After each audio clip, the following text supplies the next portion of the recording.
today's event from Pivot on why job search on LinkedIn, Naukri, IIMJobs, and other big portals doesn't really work anymore, right? So this is an interesting topic that we have been coming across a lot from the last couple of years. I wouldn't say even months, years, because um, I think starting about 2022 or 2023, there were a lot of people who started facing layoffs, and at that time realized that they had to apply to many jobs to even get one odd interview.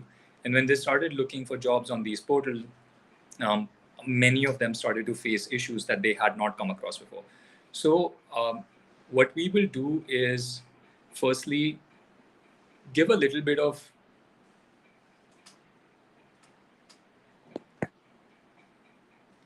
I think we are experiencing some technical glitches. Just give me 1 second.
Okay, so I think there have been some technical glitches, and not sure if this is working on LinkedIn. Please write to us in chat in case you cannot see us on LinkedIn. You could potentially go to YouTube to see this, but if there are a lot of people who are experiencing the glitches right now on LinkedIn, we might just cancel and then reschedule this for another time. Um, we'll just get started for now, and my team is going to just inform me in case we need to reschedule this. So yes, we were talking about how job search has become so problematic in the recent past, and one of the main reasons for that is the portals and how effective they have been, especially for the larger ones. So the first thing that I want to address is this workshop is not going to help you if there are major problems with other parts of your job search, right? Outside of the job portal. So, for example, let's say you have a resume which is not properly formatted, a resume which is not properly aligned with the company expectations or the role requirements. Obviously, doing these things may not always help. So the assumption here is that all the other parts of your job search strategy are properly working and aligned with company expectations before you start thinking about how to make the best use of today's job portals. All right, so with that out of the way, what we will start by talking about is LinkedIn, because LinkedIn is the number one portal that a lot of people use today. So there are a lot of things that are working on LinkedIn, despite the fact that many people feel they are not. But there are also a lot of things which are not working on LinkedIn, right? So we'll talk about both aspects. The number one thing is many people have come to us recently and said, LinkedIn job search sucks. It doesn't work. I have not gotten any callbacks. Should I even apply on LinkedIn?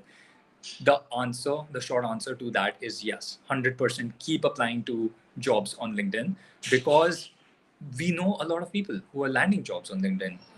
They may not be always in the top 5 or top 10% of the talent base, but they're still landing jobs because they know how to use LinkedIn, or they know how to ensure that their resume is aligned with company expectations, right? So please don't lose complete faith in any portal, especially LinkedIn. It is still one of the biggest job portals out there with millions of jobs posted every week. So please do continue to use LinkedIn.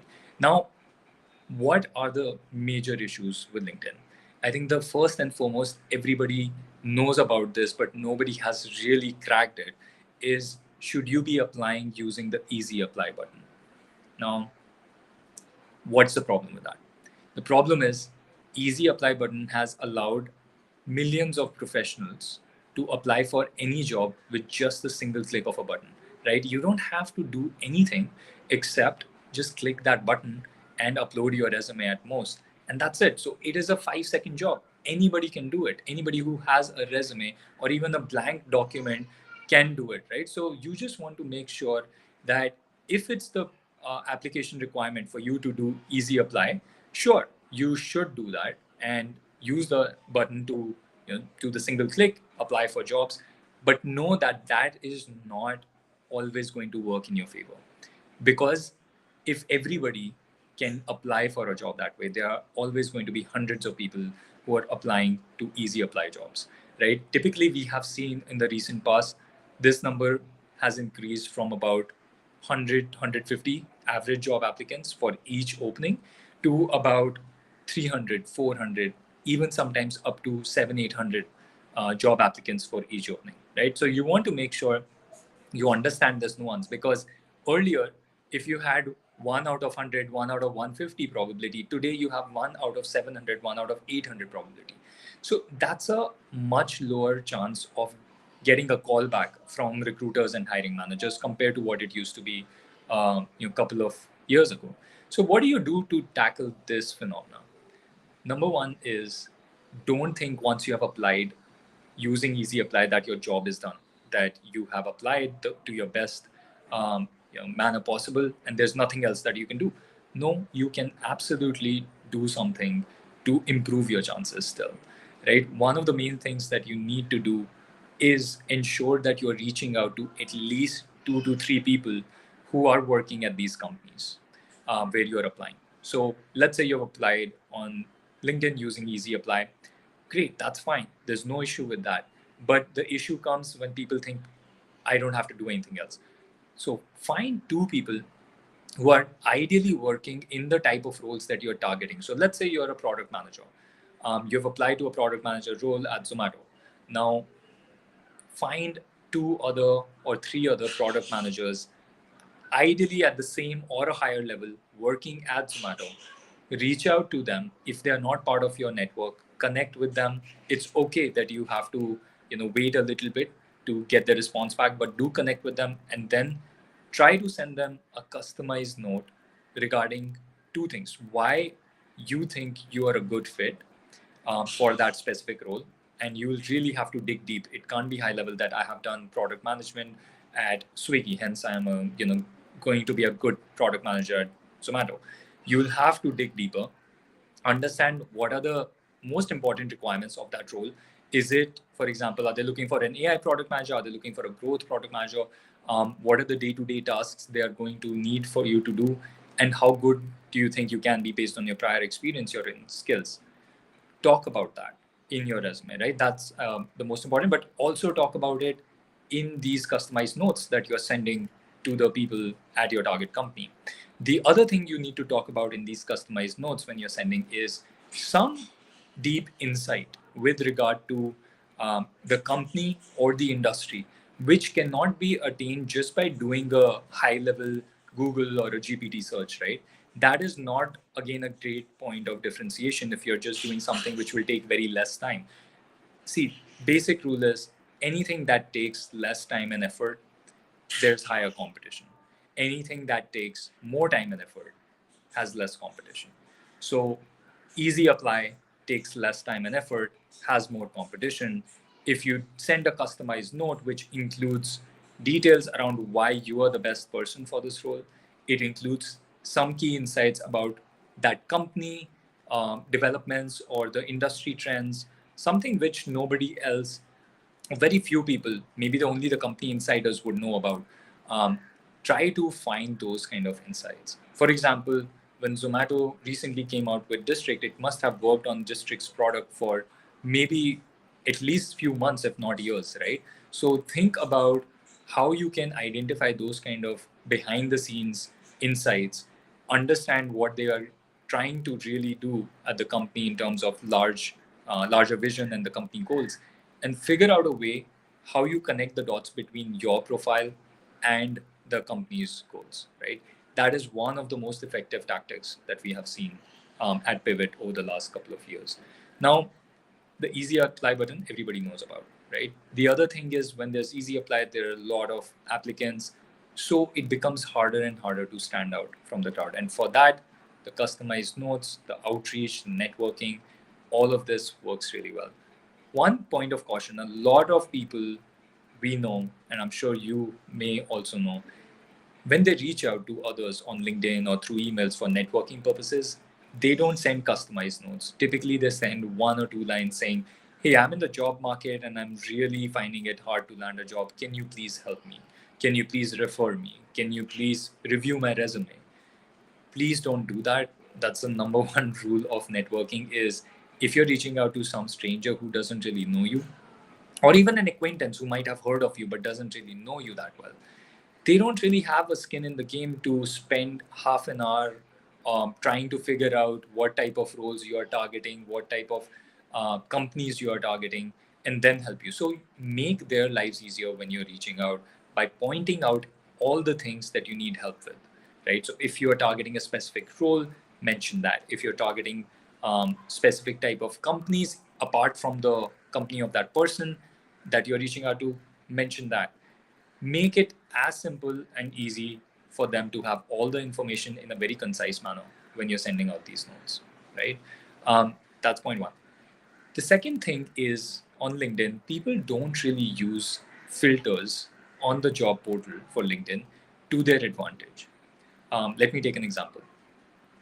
The easiest filter that you will see, which will help you parse out jobs that have fewer applicants versus more applicants, is the post date of that job, right? So if you look at jobs that have been posted in the last 24 hours or the last week versus jobs that might have been posted, let's say about, you know, a month back or more, typically you will see a big difference. Anything that has been posted for over a week, generally speaking, in today's job market, will have at least 100 plus applicants. And that's what it would say. In some cases, if you have a premium account on LinkedIn, you might see maybe the specific number of applicants that have applied for that role. But in most cases, you would not, right? In most cases, you would just see 100 plus applicants information. And if it's 100 plus and it's over a week, that has been the post date, chances are your profile is not going to make it to the recruiter. They just have too many resumes on their hand to review. And we'll talk more about this, but recruiters really go through resume fatigue, right? Today they are reviewing hundreds of reviews for each and every opening, so they don't spend a lot of time. So you want to make sure you're maximizing your chances of landing your target role by not focusing on too many jobs that have more than 100 applicants. Try to identify at least, let's say you're applying to 2 jobs a day, try to identify at least one job that has less than 100 applicants, right? That will help you significantly. If you are finding too many jobs with over 100 plus applicants, use those filters to your advantage, which most people don't do today, right? So that's the other thing that we want to talk about. Now, one of the main reasons that people also find it hard to stand out on LinkedIn is LinkedIn has a bias. LinkedIn has a bias towards people who create content on LinkedIn, right? That doesn't mean that if you're creating content, there's a higher chance of your job application to be shortlisted by recruiters, because recruiters, frankly, would not always know when they're reviewing a resume whether somebody has created content on LinkedIn. But LinkedIn provides more visibility to content creators. So if you are on LinkedIn and you are going through your feed, obviously you will see more visibility of profiles from people like me, or people who, like other influencers or other creators who have been, actively creating content. And see, one thing you have to understand is everybody who's creating content is creating content generally for a specific audience type. So if I'm creating content for, let's say, other industry professionals who are my peers, I may not be targeting the right audience. But if I'm creating content which is, let's say, targeted towards the companies which I'm targeting, right? Like, let's say we talked about Zomato. If I'm then creating content for an audience that perhaps works at Zomato and might resonate with my content, if I talk about, let's say, F&B trends, quick commerce trends, other things with regard to the industry, obviously your content is going to be shown more and more to that target audience. So in this scenario, you want to make sure that if you have the capability of creating good high quality content and fresh content, not just AI driven content which anybody can do today, try to do that. It will help you get more visibility. It will help you potentially get more calls from recruiters and hiring managers if you're creating good professional clean content which resonates with them on a consistent basis. So that is something which is a good to have. I would say it's not a must have, but yes, it will impact your chances. So you definitely want to make sure that you're doing some content writing if possible.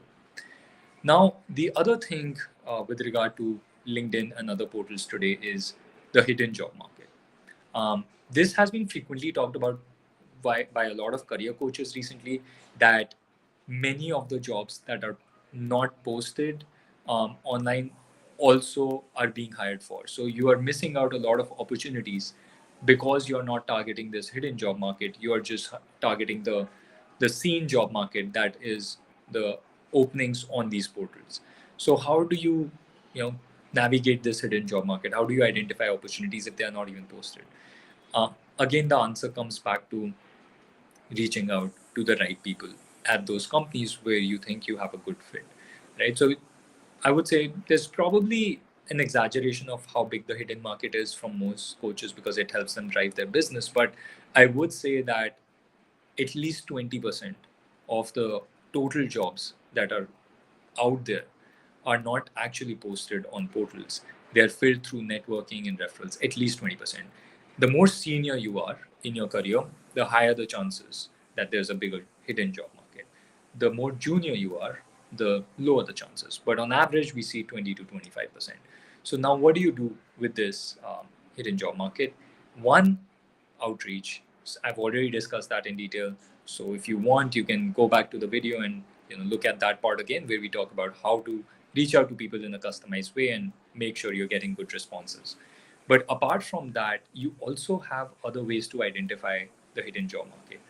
Look up company news, look up industry news, where you see that certain companies have recently raised funds, for example. So if you think about the startup ecosystem, and let's say you're somebody who's interested in working in startups, a lot of startups share their news when they get new funding, right? So you want to make sure that you're tracking that at least for your sector. And you don't have to do it on a daily basis. You can set up some simple alerts. It will help you figure out, what kind of companies are raising funding. And based on that, chances are they're also going to actively hire and in a very rapid fashion. For example, we know the quick commerce sector has been booming in India recently. And so companies like Zepto, companies like Blinkit, they have been on hiring mode over the last few months and years. So you want to make sure that if you track the right companies with the right alerts, then whenever you get the alert, make sure you're reaching out to people who are based at those companies or working at those companies, because not every job again is going to be filled through an online uh, portal. It may happen that they have, hired a recruiter who's doing very specialized searches. It may be possible that they're using just their team to get referrals, right? It may be possible that they're thinking about promoting somebody internally, but may be open to exploring external candidates if they get the right application. So there are many such scenarios where the hidden job market is beneficial if you can tap into it. These are, I would say, some of the initial kinks that a lot of people are facing today in the LinkedIn platform when they're applying to jobs. So if you apply some of these strategies, I'm quite sure when you apply them consistently, meaning not just once or twice, but every single time you are on the platform to search for jobs, it will result in at least 2x to 3x better results. Right? There are some other aspects of the LinkedIn portal as well that don't work, but that's to be covered perhaps in a later workshop. Right now, let's talk about Naukri. So Naukri is obviously the other big job portal in India. From what we hear, there are slightly even more complaints about Naukri than there are about LinkedIn, primarily because LinkedIn still has an algorithm-based job search platform. What that means is their algorithm works really well and personalizes the type of openings that you see. Um, Naukri, on the other hand, it primarily depends on filters. They also have an algorithm, but it's not as sophisticated as LinkedIn's when it comes to job search. So you might not see as good of matches on Naukri, depending on the role and the type of industries you're targeting. But there are ways to tackle that, right? So there are ways to figure out how to navigate a broken algorithm on Naukri. So one of the things is that you want to make sure you're using the filters right. You're putting in the right search keywords. A lot of times people put very simple keywords like, let's say, product manager or digital marketer or data analytics professional or something like that. Now, obviously, if you're putting this, nothing wrong with that, but chances are this is going to give you either a very broad result, meaning there could be digital marketers who are only focusing on, let's say, performance marketing. So there could be JDs which don't really line up that well with your particular profile.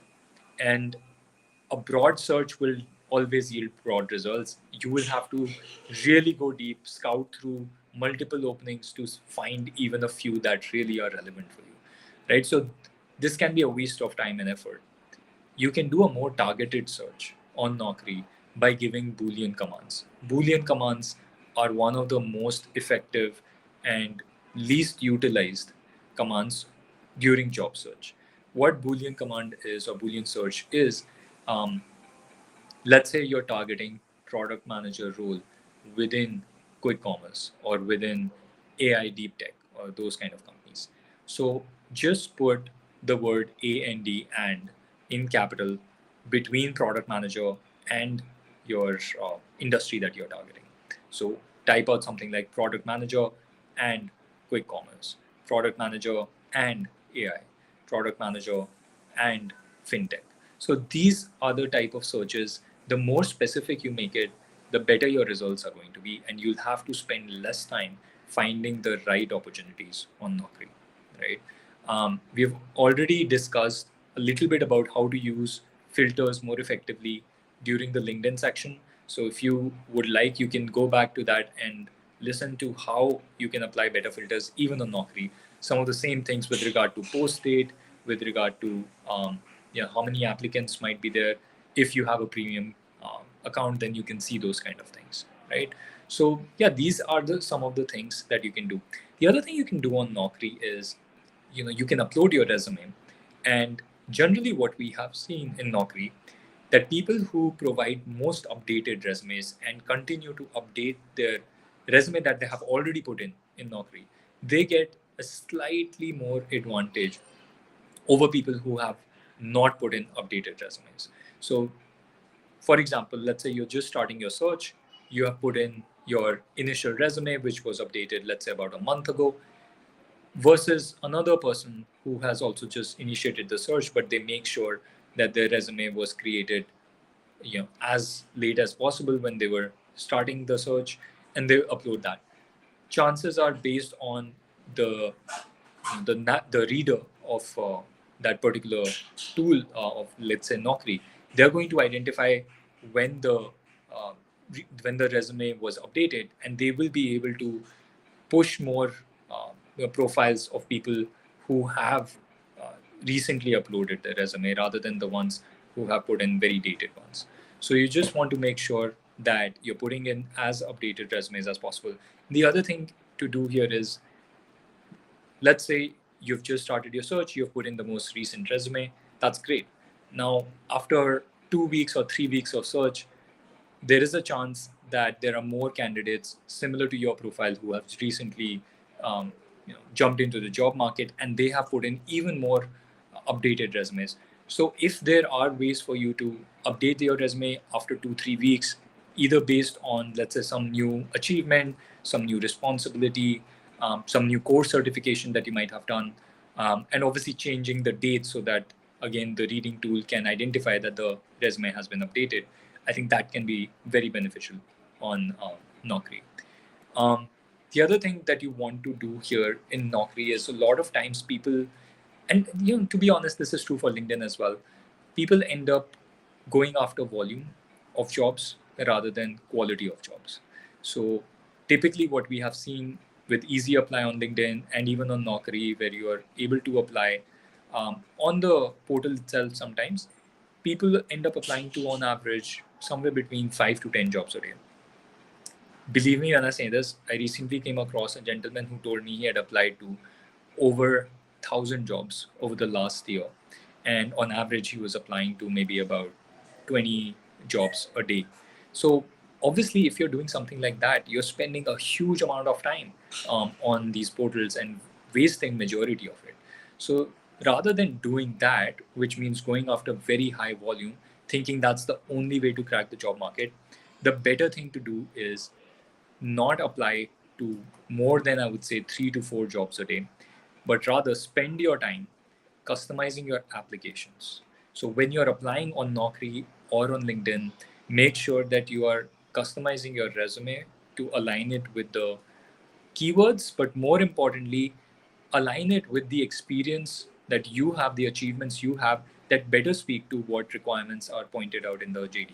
So you want to make sure that you're not just sending the same generic resume to every opening.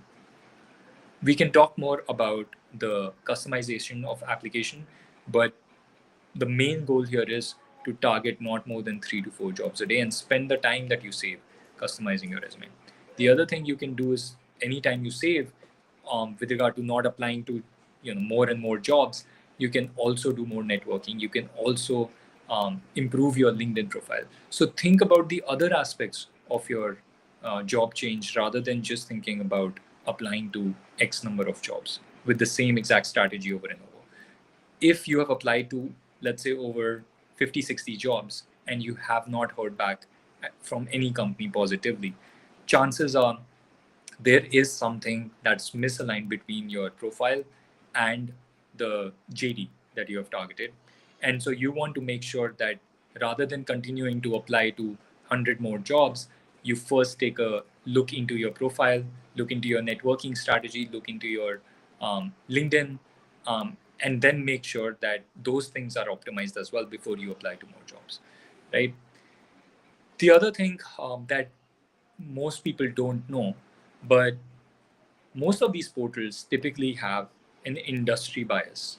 What that means is, some platforms will have higher preference for certain industries because they get more traction from their clients in those industries. For example, there is another job portal called Wellfound, right? So Wellfound has a lot of focus on technology industry. So if you go to Wellfound and you're looking for, let's say, non-tech jobs, it's going to be an uphill battle.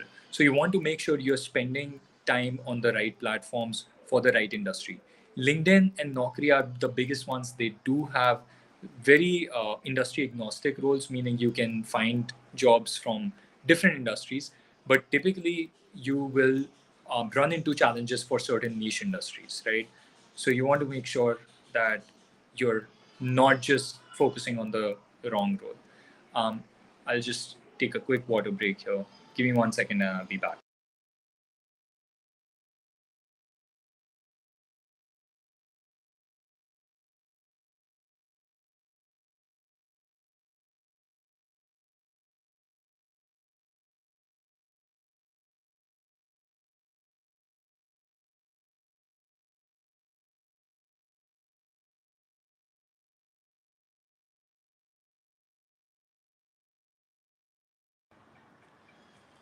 Okay, I am back, and sorry about that quick break. Just wanted to make sure that I'm giving my best. So here we were talking about Naukri and the industry skewness. So just make sure that you are on the right platforms for the right type of industry focus. I would say that the third platform that we want to talk about today, which is IIMJobs, that is something which is more focused on premium jobs typically outside of tech. So if you think about finance, if you think about consulting, if you think about life sciences, which are usually the high-paying industries within the overall corporate ecosystem, usually you'll find a lot of jobs there. So again, if you're somebody who is from tech background looking for jobs on IIMJobs, um, or if you are from a non-tech background looking for jobs on well-found, you're going to face challenges. So you want to make sure you're on the right platform, right? The other things that you should keep in mind here are every platform today, whether it's LinkedIn, whether it's Naukri, whether it's IIMJobs, they all have a specific uh, subscription type for job seekers. So if you're just a free user on the platform, chances are that you're not getting any preferential treatment. They are not highlighting your profile. They are not making it more visible to recruiters and hiring managers. But if you have the financial means to go for a premium account on these platforms, typically you will get a slight advantage. That still does not guarantee that you will have a better job search experience, because chances are that if your resume is not optimized, if you're not networking, if you don't have a good interview practice strategy, that you're not going to be able to convert these jobs. But yes, if you do have a premium subscription, you will find that your profile is highlighted more frequently in front of the right people. So what that means is there's a higher chance of getting callbacks from these people. So I would say LinkedIn Premium is a slightly more expensive subscription. So that really should be ideally utilized only if you can afford it, and make sure that you're doing it only for 1 or 2 months. So what that means is maybe you want to start on LinkedIn with a free account, apply for a month, see what kind of feedback you're getting from the market.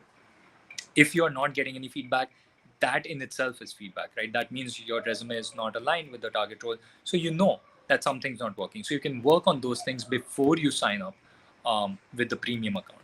Because if you sign up on premium right away, but your resume is not optimized, your LinkedIn's not optimized, you don't know about networking and other strategies that help you maximize what you get from that premium subscription, then you're just again wasting money. So you want to make sure that you are um, first doing a little bit of self trials and a bit of experimentation on these platforms, understanding how they work, and then you go for the premium account.